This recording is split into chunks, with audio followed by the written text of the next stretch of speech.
The final panel of the season.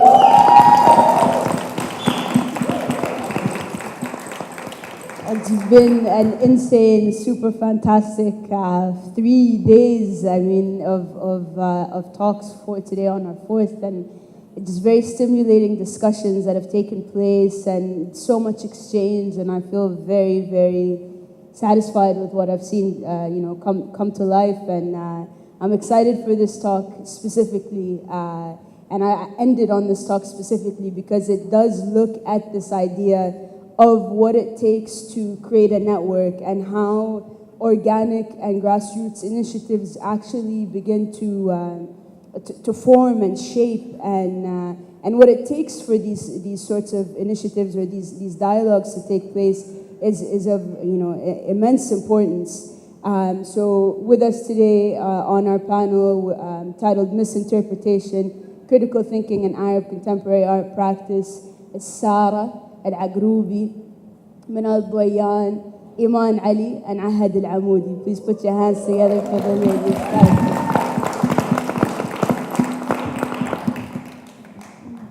All right, so on that note, I'll start on a very personal note. I've had many discussions with both Manal and Sara with regards to the importance of this sense of connection and coming together and having this dialogue or discourse, and looking at discourse as a critical part of understanding what it is that is taking place. There's so much movement happening, there's so much growth taking place, but there needs to be a sense of understanding when it comes to looking at what these steps are, what the gaps look like, and what is needed.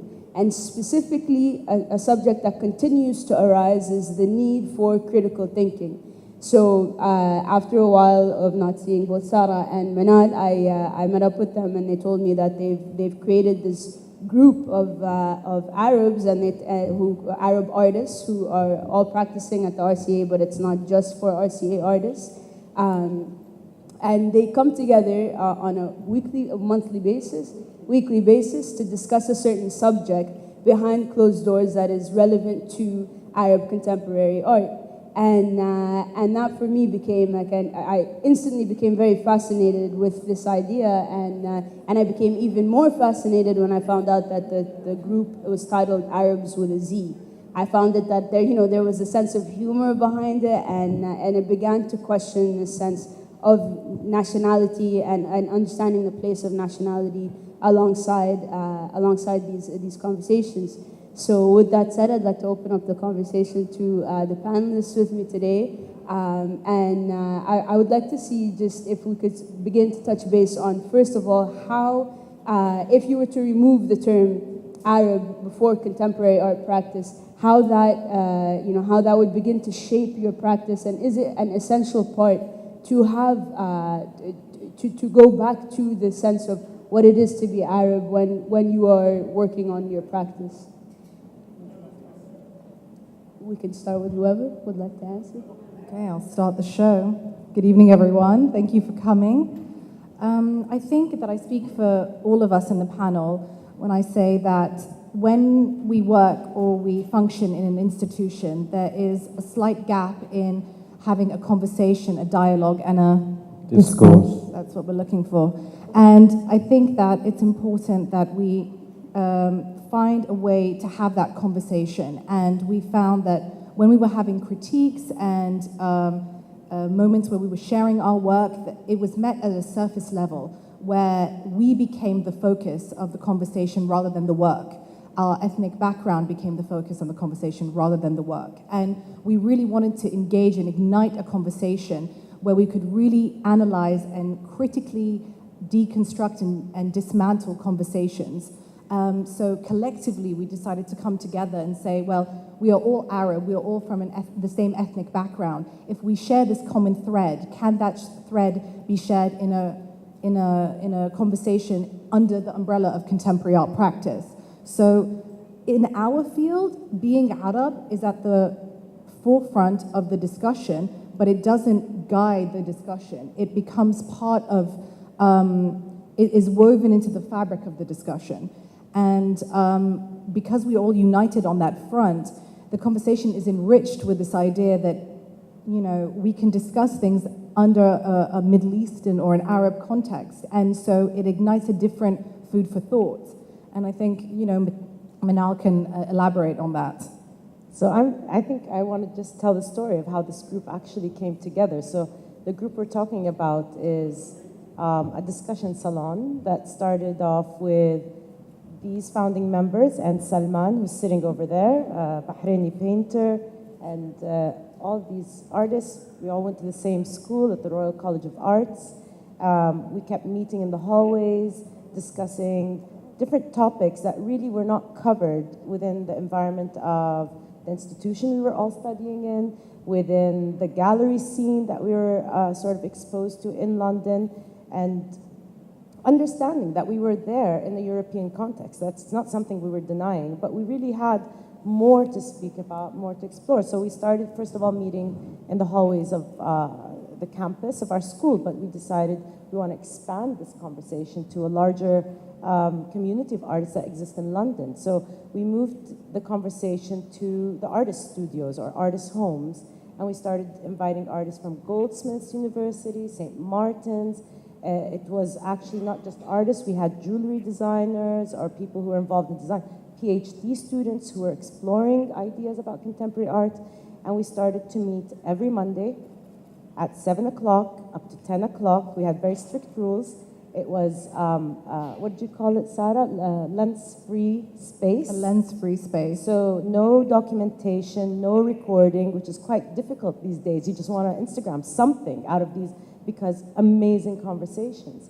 And it started off just us artists sitting down and saying, what do we want to talk about today? And we just talked and hung out. But then we moved on to more of organically, a more structured conversation where we started inviting guests.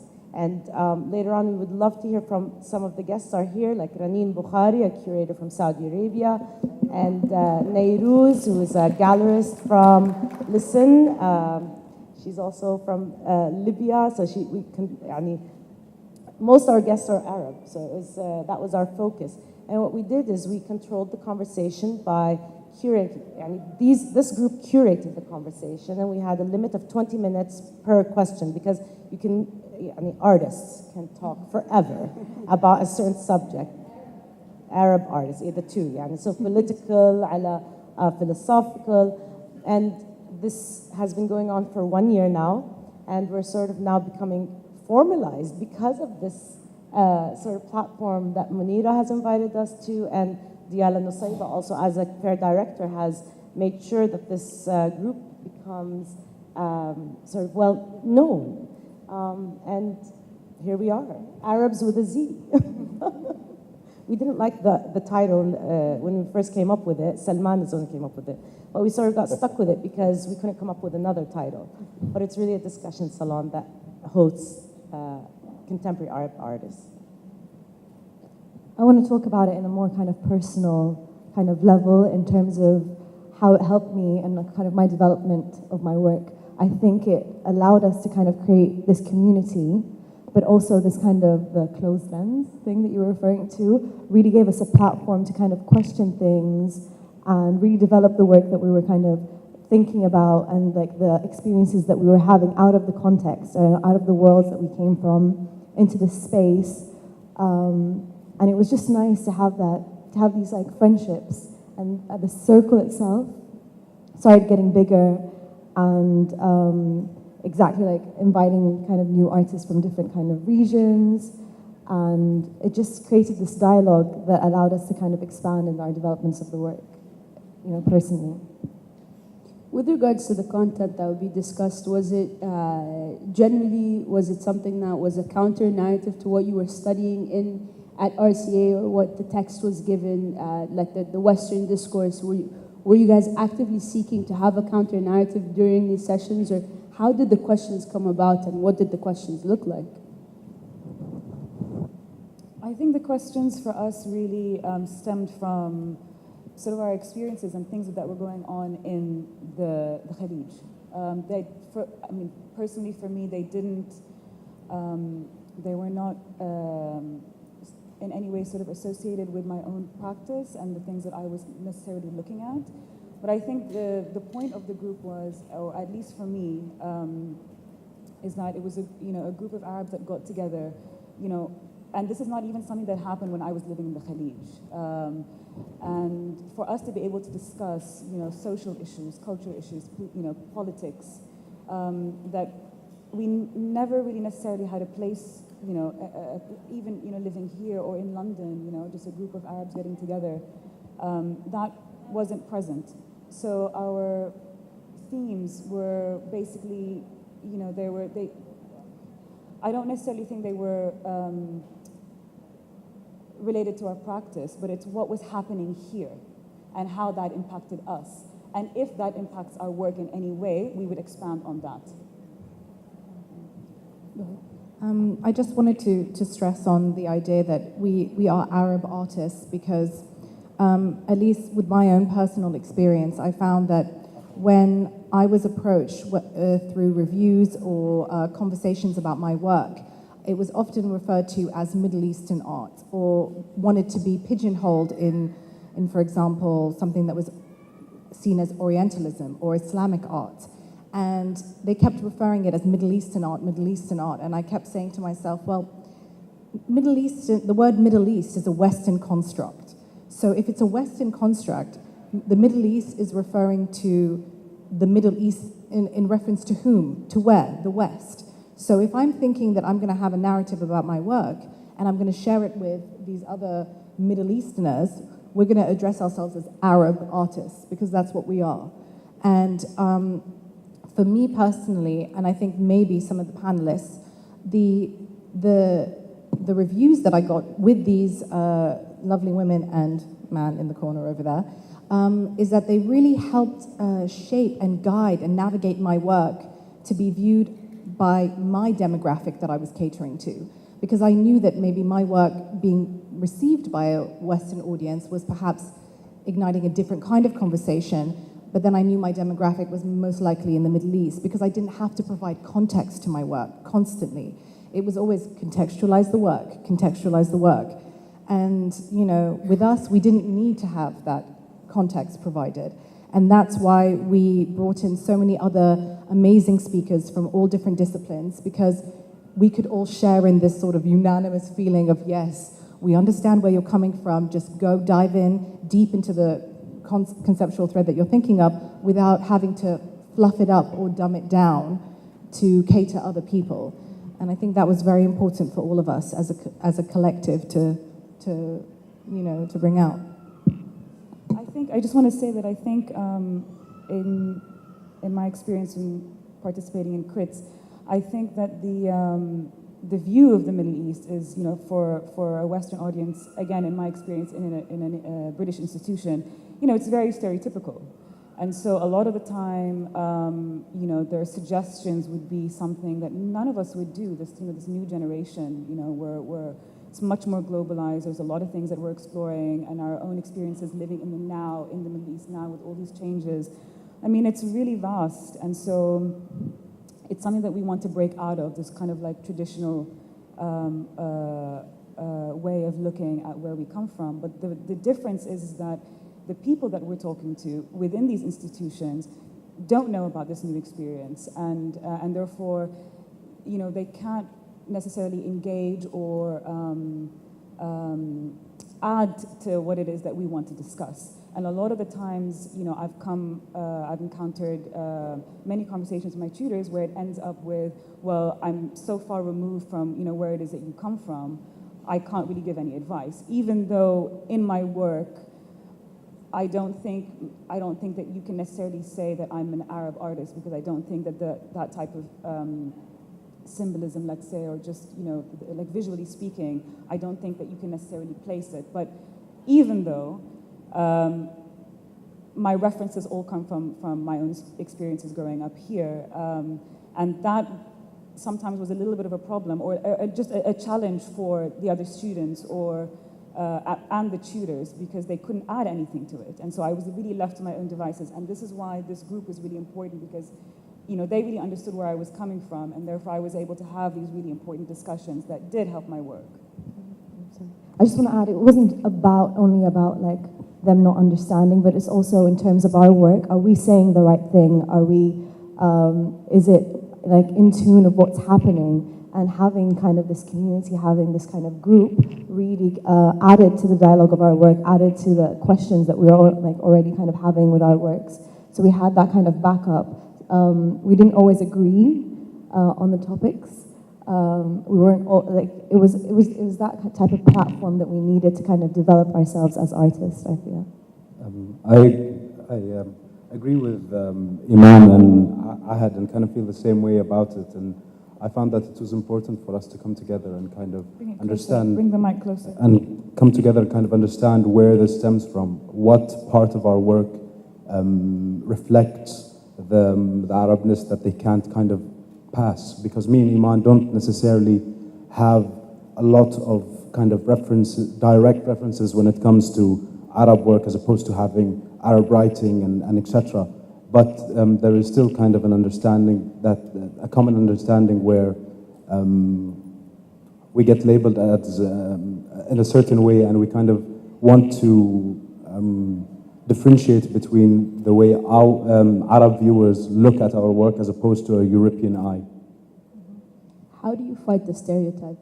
Like how, when, you know, because to a degree it's a double-edged sword. I mean, you if you name yourself, you say you're an Arab, you know, curator, or, you know, these terms, I wonder how much of it overtakes what is actually being done, because it's such a hot subject, you know.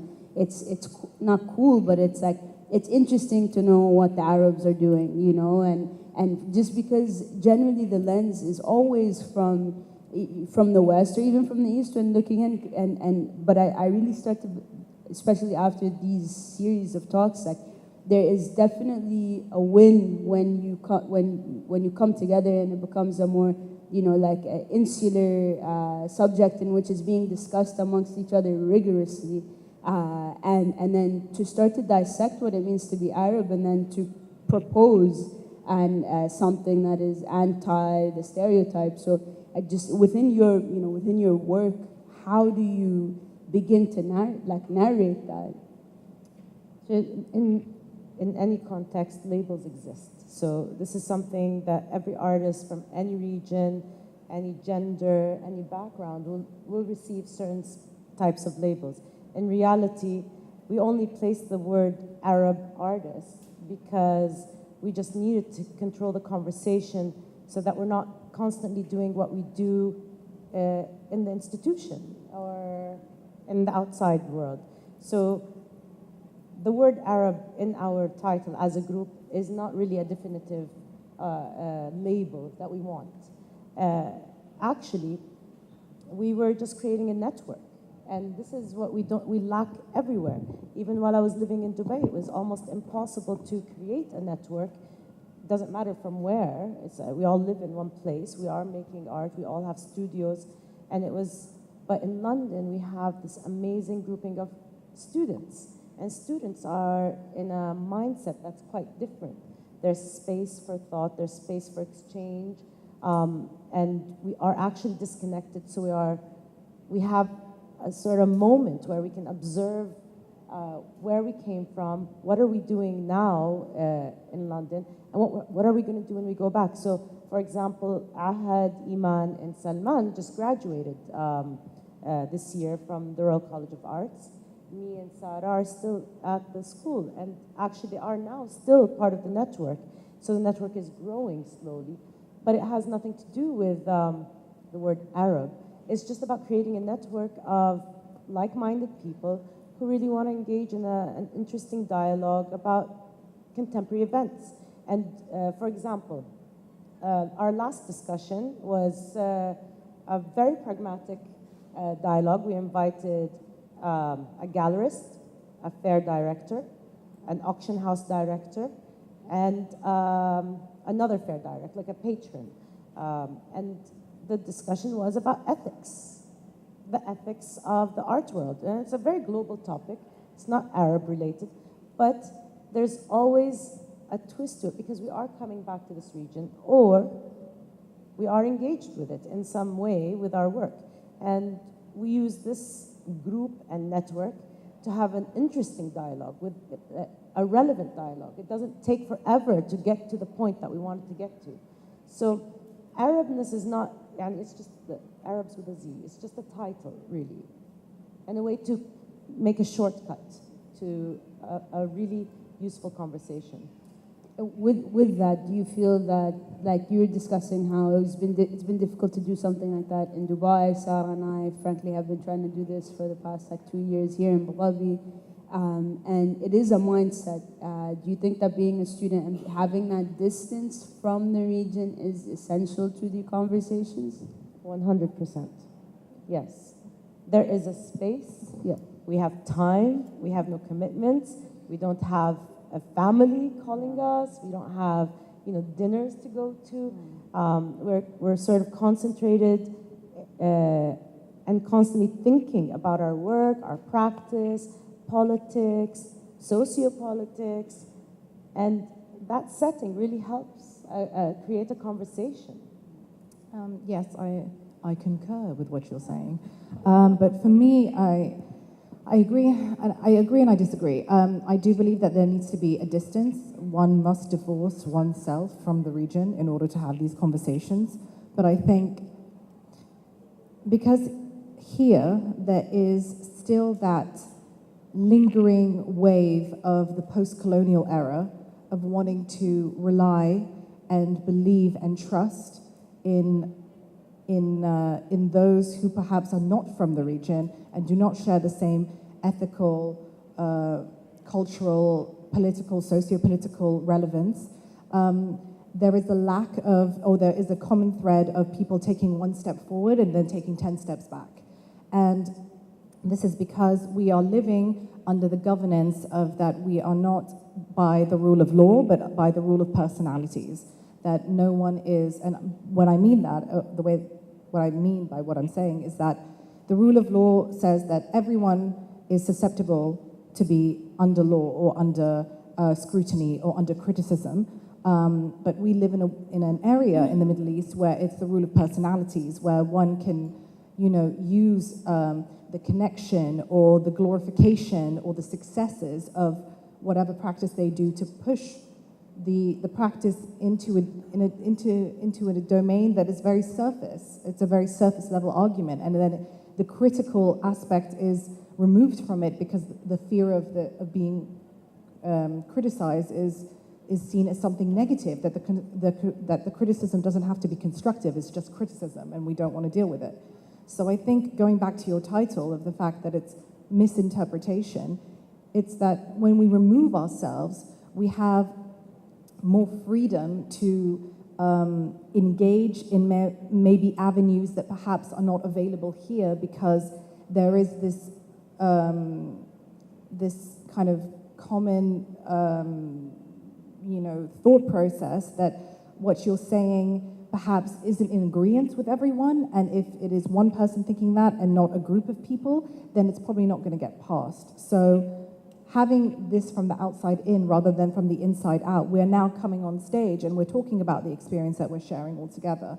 So we need to try and transition from being a rule of personalities or governed by rules of personalities and go into a rule of law so that we can dismantle this idea that, us Arabs don't have much to offer other than what is given or guided or whatever foundation was set by the West. We can have our own narrative or perhaps a counter-narrative to the narrative, and then that way we can all support each other and provide constructive criticism on multiple levels. Just to be the devil's advocate, as per usual, I wanted to throw out this question. What, being away from here, and I think at a certain point there needs to be that distance, as you were saying, because so in order to see clearly, but you can never, there needs to be a constant state of connection with the region, be it, we have artists from Bahrain, Saudi, the UAE, and Oman, and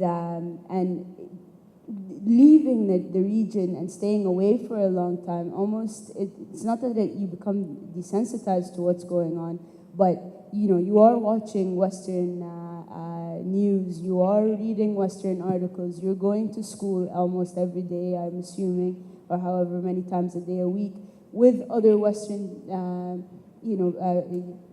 students. So how does that begin to affect it? Do you feel like you're constantly putting up your guard so that you're rolling in with the punches, trying to explain what it is with your professors, that what it means to come from this background without it overtaking? A, and B, is there a sense of do you feel the sense of, okay, now that I've done that, I've done my MFA, it's time to come back and give back? And so what does, if that is the case, what does the giving back look like? How are you trying, what gaps are you trying to look at or address through your practice? First of all, I think I do agree that by leaving and meeting this amazing group of people, it offered the opportunity to talk about things that we maybe wouldn't necessarily have had the opportunity to discuss. However, I don't necessarily think it's just the leaving. I think it's the whole situation of us being students, as Manal said. It's having an open mind and just wanting to just explore and be free. And then connecting with like-minded people who are also open to having these discussions. And I think that kind of automatically happens when you travel. You just kind of change, you just become a lot more open to other things. And I think, I don't think that this is necessarily a thing that can happen only when you travel, because I've met some really amazing people actually during this art fair who seem to have their really, like a close group of people, and I'm sure they have their own discussions. They talk about things, and basically I feel you have to come with an open mind, and you have to connect with people that are like-minded. And once you have that unified consciousness, you can have many discussions about anything. And going back to how you can give back, well, I think it's just I personally think it's being true to yourself as an artist, as a human being, and doing what it is that you do best. So you can be involved in galleries and institutions and give your talks and all of that, but ultimately, just be yourself, be the artist that you are, and produce the work that you're passionate about, because that will attract people, and will allow you to have a conversation with these people. And that's the connection that you want. It's like a one-to-one connection. I mean, at least that's the way that I see it, So we were very privileged to meet in London, but there are, this is also happening here in Dubai, in Oman, in Bahrain. I mean, it's happening. You just have to come with an open mind. And it just takes that one person that allows you to have that creates that space of comfort, that you can be yourself and you can discuss things without feeling like people are judging you, or they're not receptive to, critique or anything like that. This does exist, and I'm hoping that, we get to meet people, after this talk, or, even during the people that have their own groups, that can, just show that it's actually happening and you don't have to leave. Leaving is not like, if you can, great, but leaving is not the solution to form something like this. You don't have to leave. You can do it right in your hometown. Actually, I have an amazing group. Before I left Dubai, they're sitting right there, of my board of directors, consultants, Maida Bagh, Arwal Ali, Ala Shurugi.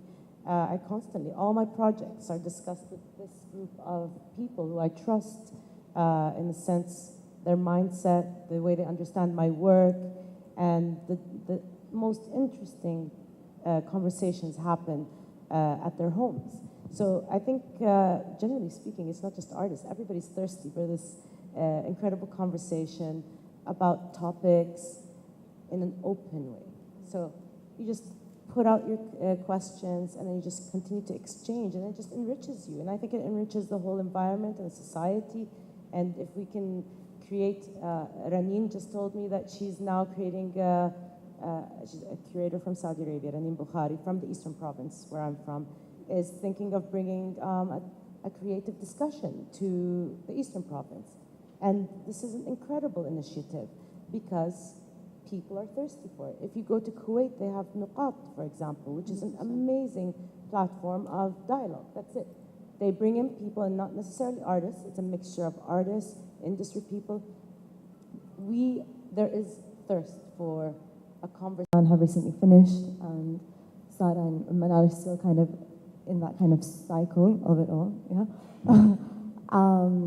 So we kind of are out of it, and yes, we're in the industry, but in terms of me, I'm lecturing right now, at Dar al-Hikmah University. So there's things that I got out of this kind of experience that I got leaving my country, not just in terms of kind of developing the work that I'm also developing, but also career-wise.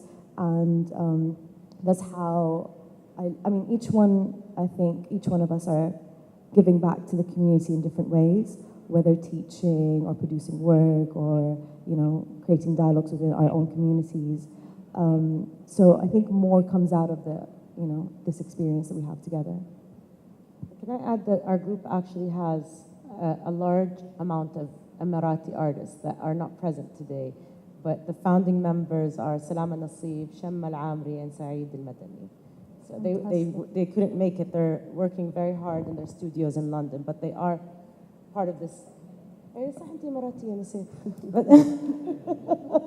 But we do have, I just wanted to mention those three members too, just in case.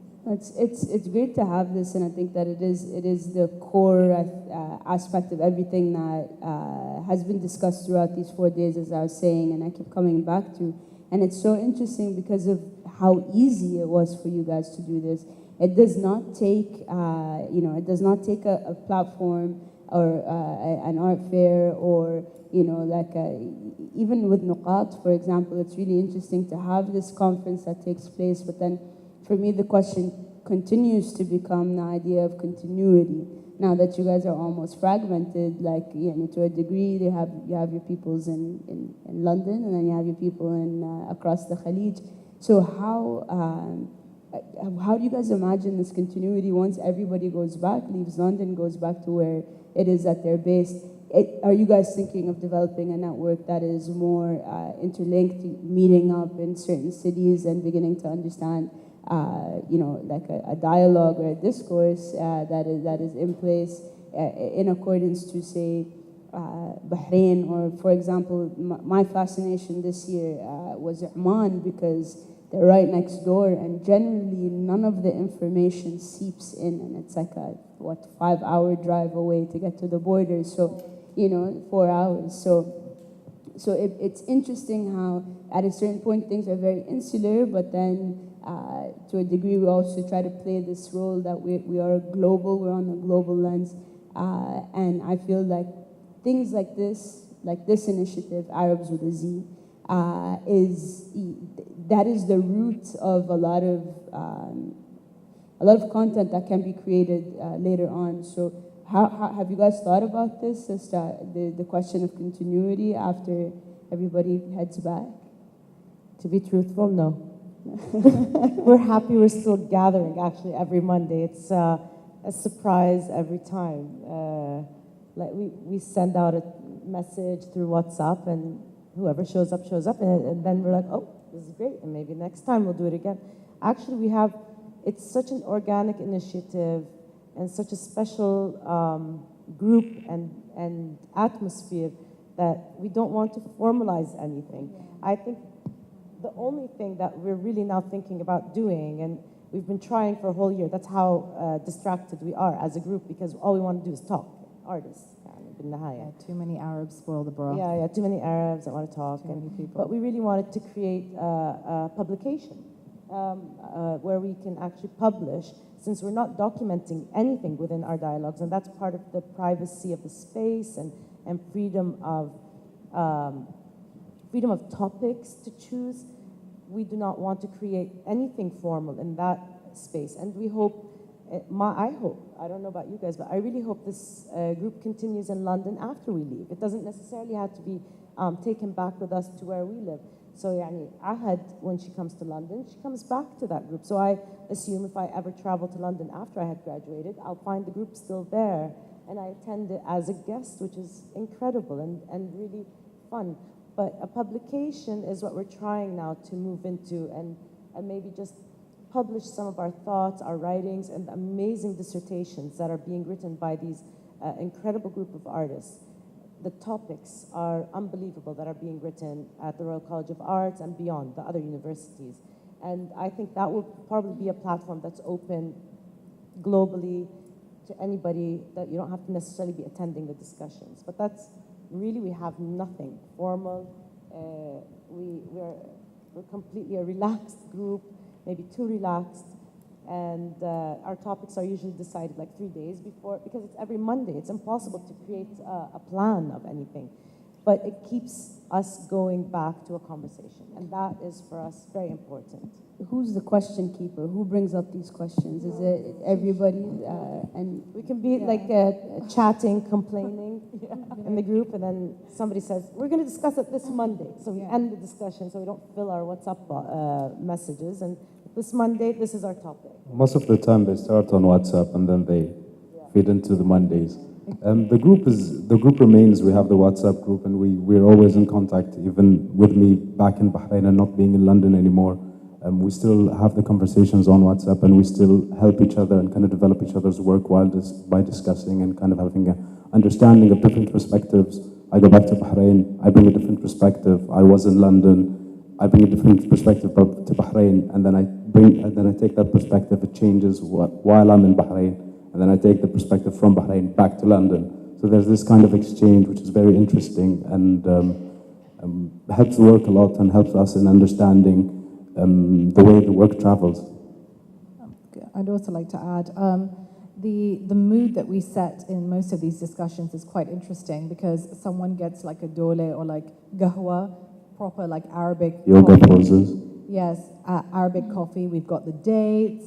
We've got sometimes the music, everyone sits on the floor. We really set the tone of these conversations.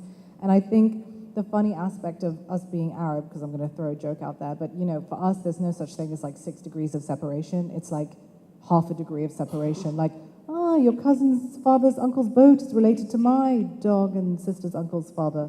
So in a way, these people who I've met at RCA, I probably know them through various people from all walks of life who know you, who know Manal. And so the idea that this group would suddenly fall apart after RCA, I think even if we forced it to happen, it probably wouldn't be able to happen. And I think we've got that curiosity. It's sort of, we really want to have these discussions and have this conversation and create that discourse. Yeah, and it's really important. And I think that, it will live on, it will progress. I mean, ultimately, you're making a connection with people, right? So you're connecting to people from various, parts of the Khalij, and that is just gonna, that's gonna go far beyond the group. I mean, it's just a starting point for people to come together, but, it's much bigger than that, actually. And just because we don't have, or we haven't thought of something that we want to do in the future, something is bound to happen, because, as we kind of network within each other and kind of expand. now that you have this network, would you say that it is essential to your practice? These conversations are essential to your practice. Shall I? Yeah. Yeah. The answer is yes. But I was just going to answer your question before when you were talking about, is there resistance? Do I feel resistance as an artist coming into sort of a Western context and talking about my work?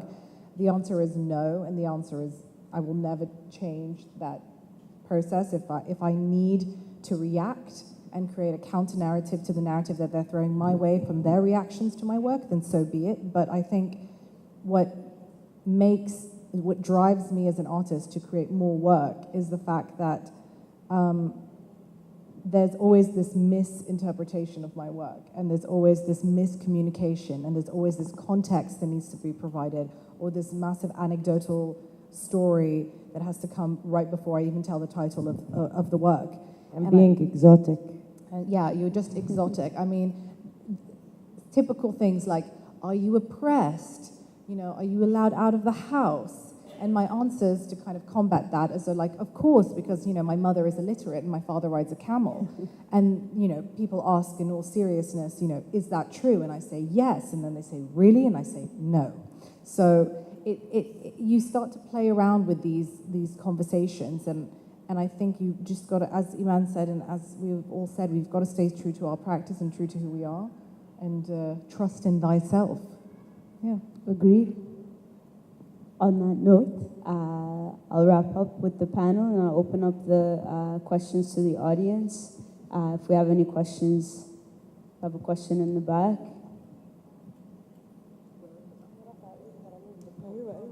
Oh, right.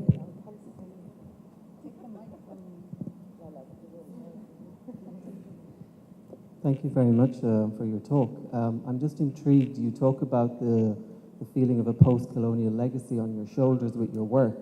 But of course, at the RCA, Goldsmiths, Central St. Martin's, they've been combating or dissecting this idea since the 1970s in many ways.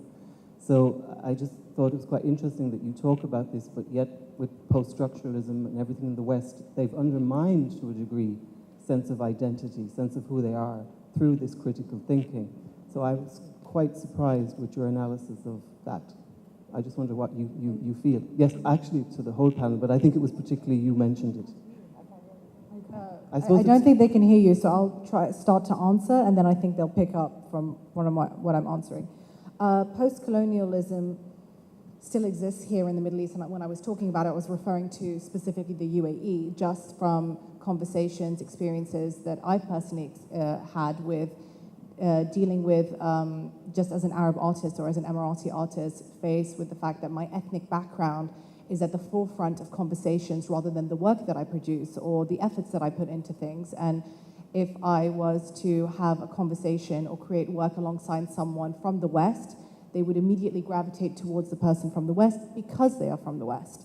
So when it comes to work or whatnot discussed here, I think it's, I think you were discussing, what were you saying in terms of how do I combat that? Or I couldn't remember what you were saying. No, you just were saying that you were finding that this post-colonial way of looking at things that you were experiencing, I took it that you meant from your West, from the Western studies.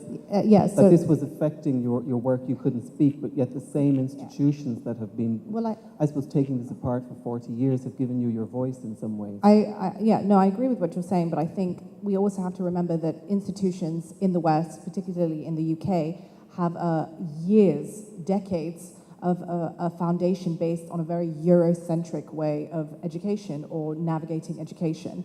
And that is not because, they're choosing to stay in a Eurocentric mindset. It's because the institution itself was not on a global platform to allow other people from the Middle East to come in and be educated in those fields. Not because they didn't want to, but because the accessibility was not as transparent and as fluid as it was back in the days, and or how it is now, I mean. So, for example, in my program, for example, I'm the only Arab in my program, and Salman was the last of the Mohicans before he left. So that if that doesn't say something, then that at least creates this curiosity and that drive to actually want to produce work that is very much of the region and of your own identity. So post-colonialism referring to here, that is how I see it from the outside in. But from the inside out, being in London, it's quite Eurocentric, and so I combat that through my work. But I don't know about you guys. Oh, all covered? Well done, yes, okay. Any other questions? Hello, ladies. Do you need a curator in your group, Arabs of the Sea? And when are you ready to do your Arabs of the Sea art show? Say that again? When are you ready to do your Arabs of the Sea art show? Hi. That is a very good idea, Raneen. Thank you very much. Raneen, can we engage you with a question? Can we ask her? Yeah, of course. Please. So Raneen, Raneen was one of our guests for one of our discussions, along with the full cast of Baraka Meets Baraka. Her husband is one of the stars of that film. And the dialogue that day was creating art in private versus in the public. And just give us your thoughts about that topic when we were discussing, if you can remember the discussion. I'm sorry to put you on the spot. Discussion, yes. I need to know, I would like you to give us some, and censorship, yeah. Your thoughts about just coming to that group as a guest? I was really honored to be invited by Manal to come to the group. I didn't know anything about it, and when she found out we were in London, she was like, please come. And she was nice enough to change her rule of it being on a Monday to making it on a Tuesday so that we can all be there. And it was a really comfortable discussion. I'm sad to say, but I'm also happy that it was the first time I hear really honest discussion from Emirati artists, because I had never had contact with Emirati artists before that in that kind of personal, casual way. I met Eman, who's a wonderful Omani artist, so it was really like our own little GCC convention in London. Of course, we spoke about the movie, we spoke about censorship, we spoke about things that we can't speak about today. So yeah, it was a really wonderful day, and I really hope you continue to do those discussions and you make it wider and you keep inviting more people to be privy to those discourses. Discourse. Any other questions? Perfect. With that said, we'll close up our last session. Thank you everybody for coming and joining us. It's been a privilege.